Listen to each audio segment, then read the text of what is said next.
আসসালামু আলাইকুম। এই ভিডিওটি তৈরি করছি সপ্তম শ্রেণীর প্রিয় শিক্ষার্থীদের জন্য। তো আগামীকাল হচ্ছে তোমাদের বাংলা বিষয়ের ষান্মাসিক মূল্যায়ন পরীক্ষাটি অনুষ্ঠিত হবে। সপ্তম শ্রেণীর ষান্মাসিক মূল্যায়ন 2024, বিষয় বাংলা, তারিখ 10/7/2024, প্রশ্ন ও প্রশ্নের উত্তর। ঠিক আছে, তো ভিডিওটি সবাই দেখবে, খুবই কাজে লাগবে তোমাদের। তো প্রথমে শুরুতে তোমাদের একটি একক কাজ দেওয়া আছে। তো দেখো এই একক কাজটা তোমরা হচ্ছে কিভাবে আনসার করবে। তো মর্যাদা অনুযায়ী সর্বনাম ও ক্রিয়ার প্রয়োগ দেখাও। ঠিক আছে, অর্থাৎ তোমাকে একটা অনুচ্ছেদ লিখতে হবে। অনুচ্ছেদ লেখার মাধ্যমে হচ্ছে মর্যাদা ও সর্বনাম ক্রিয়ার প্রয়োগ দেখাতে বলা হয়েছে। ঠিক আছে, মর্যাদা মানে হচ্ছে সম্মান দেখিয়ে তোমাকে কি করতে হবে, সর্বনাম ও ক্রিয়ার যে প্রয়োগ আছে সেটা কিন্তু দেখাতে হবে। ক্রিয়ার মানে কাজের যে প্রয়োগটা সেটা। তো যাই হোক, কীভাবে আনসারটি করবে দেখো। উত্তর, আমরা আচ্ছা আমার আমার নানা একবার খুব অসুস্থ হয়ে পড়েছিলেন। তাকে নিয়ে আমার বড় মামা জেলা সদরে হাসপাতালে গেলেন। এই দেখো এখানে কিন্তু মর্যাদা দেখিয়ে কিন্তু কি হয়েছে, সর্বনাম ক্রিয়ার কিন্তু প্রয়োগ দেখানো হয়েছে। কেমন, যেমন তাকে মর্যাদা দেখানো হয়েছে। ঠিক আছে, এবং সর্বনাম ক্রিয়ার মাধ্যমে কি হয়েছে, প্রয়োগ দেখানো হয়েছে। তো তাকে নিয়ে আমার বড় মামা জেলা সদরে হাসপাতালে গেলেন। আর যেগুলোর মধ্যে আন্ডারলাইন করা আছে নিচে, ওইগুলাই হচ্ছে মূলত হচ্ছে মর্যাদা দেখিয়ে, অর্থাৎ সর্বনাম ক্রিয়ার প্রয়োগ দেখানো হয়েছে। ঠিক আছে, তো তারপর দেখো যে, তো হাসপাতালের ডাক্তার বলেছিলেন কয়েকদিন রোগীকে হাসপাতালে থাকতে হবে। এ সময় নানা 3-4 দিন হাসপাতালে ছিল। তো মা হাসপাতাল থেকে নানার সেবা করতেন। এই যে করতেন, এটা কি মর্যাদা দেখিয়ে সর্বনামকে আর কি প্রয়োগ দেখানো হয়েছে, করতেন। ঠিক আছে, করতেন, যেতেন, খেতেন, ঠিক আছে, পড়েছেন, বললেন, সবই হচ্ছে কি মর্যাদা দেখিয়ে সর্বনাম ক্রিয়ার প্রয়োগ। তো তারপর দেখো কীভাবে লিখতে পারি। তো একদিন বিকালে আমি বড় মামার সাথে হাসপাতালে গিয়েছিলাম তো নানাকে দেখতে। এত বড় হাসপাতাল আমি আগে দেখিনি।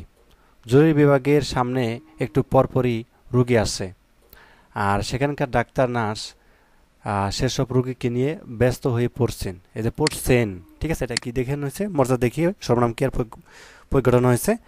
এবং বেশি লোকের ভিড় দেখে দারোয়ান বারবার বলছেন, এই যে বলছেন, ঠিক আছে, আপনারা মানে মর্যাদা দেখিয়ে কি হয়েছে, সর্বনাম ক্রিয়ার কিন্তু প্রয়োগ দেখানো হচ্ছে। তো এখানে ভিড় করবেন না। ঠিক আছে, নানা আমাকে দেখে খুব খুশি হলেন হলেন ঠিক আছে, তবু তিনি বললেন, এই বললেন শব্দটা কি, মর্যাদা দেখিয়ে কি আর সর্বনাম কি আর প্রয়োগ। আর তুই আবার আসতে গেলি কেন। ঠিক আছে, তো নানা আমাকে আদর করে তুই করে বলে।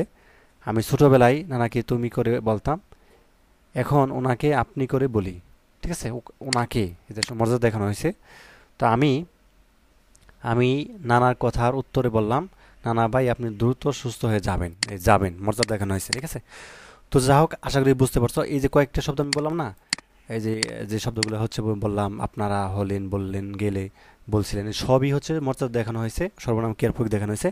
তো এই শব্দগুলো হচ্ছে তোমার কিছু যদি মুখস্থ থাকে তুমি যে কোনো অনুচ্ছেদে লিখতে পারবা। অনুচ্ছেদ লিখে যা হচ্ছে এই শব্দগুলো ব্যবহার করে অনুচ্ছেদ যদি বাক্য লেখো, তাহলে কিন্তু তোমার পক্ষে কিন্তু সহজ হবে। অর্থাৎ মর্যাদা দেখিয়ে তুমি কিন্তু একটা সর্বনাম ক্রিয়ার যে প্রয়োগ দেখিয়ে একটা অনুচ্ছেদ সেটা কিন্তু লিখতে পারবে। ঠিক আছে, তো আশা করি বিষয়টি বুঝতে পারছো আমি কি বোঝাতে চাচ্ছি। অর্থাৎ যদি কোনো অনুচ্ছেদ লিখতে বলে যে মর্যাদা দেখিয়ে এইভাবে লেখো, জাস্ট এইভাবে লিখে দিবে।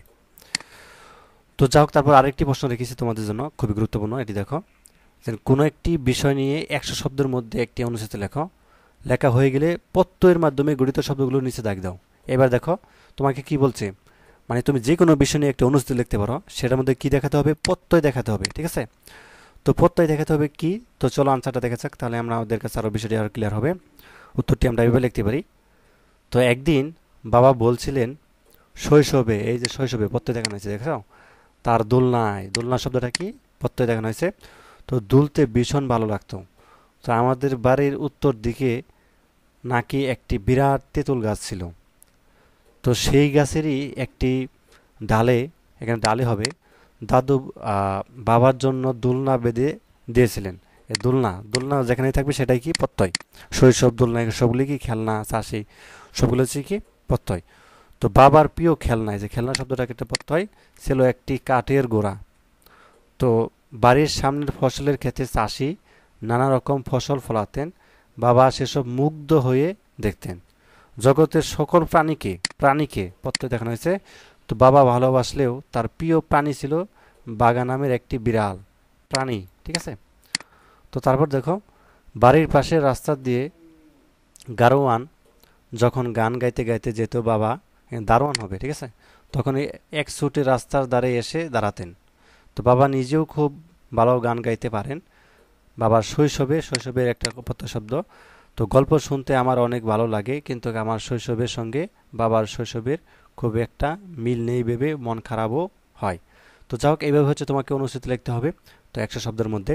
তো বিষয়টি আশা করি বুঝতে পারছো। এইভাবে যদি পরীক্ষার মধ্যে আসে অবশ্যই।